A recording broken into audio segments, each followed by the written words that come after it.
This is my UK film review verdict on the indie feature film The Placebo, 2022 movie directed by Sunny Dinsey and written by Jian Singh. It's a existential drama, I guess.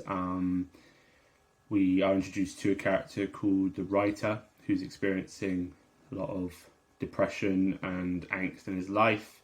He's being kind of haunted by these recurring dreams he's having, where he's on a beach and he's digging something up by some iconic towers, and he starts to relay this to the doctor, and who's also his brother.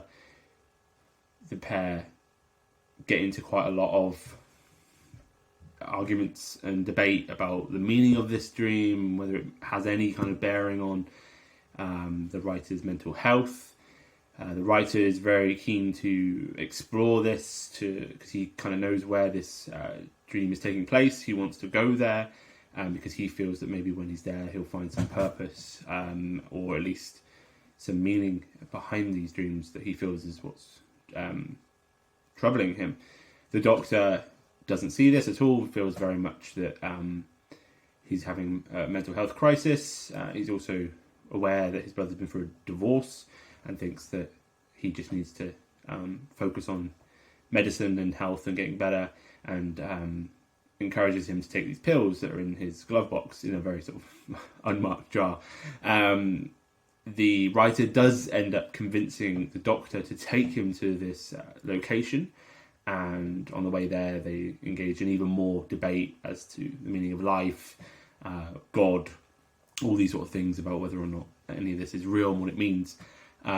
Once he gets to the beach, he tries to sort of recreate what happens in the dream, which is like it's at sunrise and there's no one around and he's digging a certain part of the beach, and he eventually goes and does that, and he digs up a skull and he holds it up like on the beach. And I think this is like a reference to Shakespeare's To Be or Not to Be soliloquy from Hamlet, which features at the very beginning of the film, so I'm not being very clever there. They do kind of signpost this. They have a few quotes at the beginning about the meaning of life, and I think that the film is very much just focusing on this discussion, on this exploration of what life means, whether or not our purpose is more important than what we end up doing, what our essence is, and how this might change. They explore this actually at one point with a lamb, and how a lamb is given a different identity as it gets older. It becomes mutton in the end. And I think that the film is trying to create these connections between what the character is experiencing and an overall exploration of the theme of existence, really. Very heavy themes, very big ideas being talked about. And this is largely just between those two characters. So there's them in the doctor's scene, there's them at dinner with the doctor's wife, there's them in the car on the way there and on the way back. So there's a lot of that, just the back and forth. And to be honest, I didn't find the dialogue that convincing. The dialogue itself is good, and I think individually the performances are good.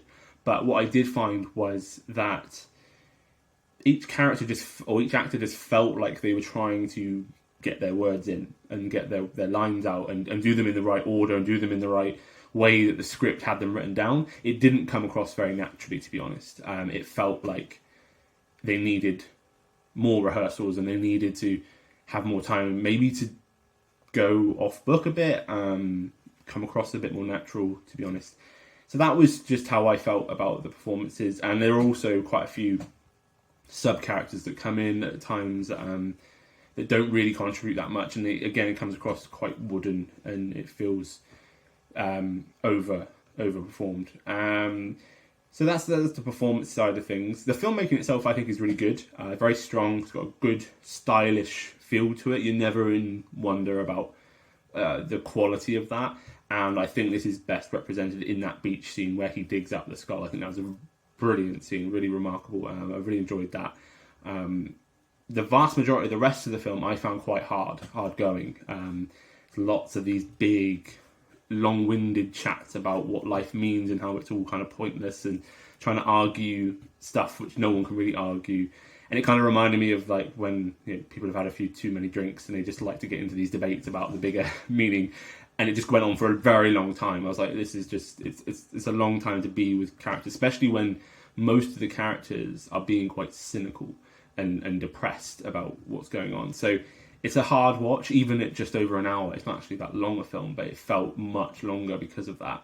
That I don't think it's going to hit very well with a lot of audiences. There will be some who enjoy the big themes being discussed and the big aspects that they go into. And like I say, the dialogue is actually quite good in terms of if it was written down, but when it's delivered, I don't think it's delivered in a very compelling way.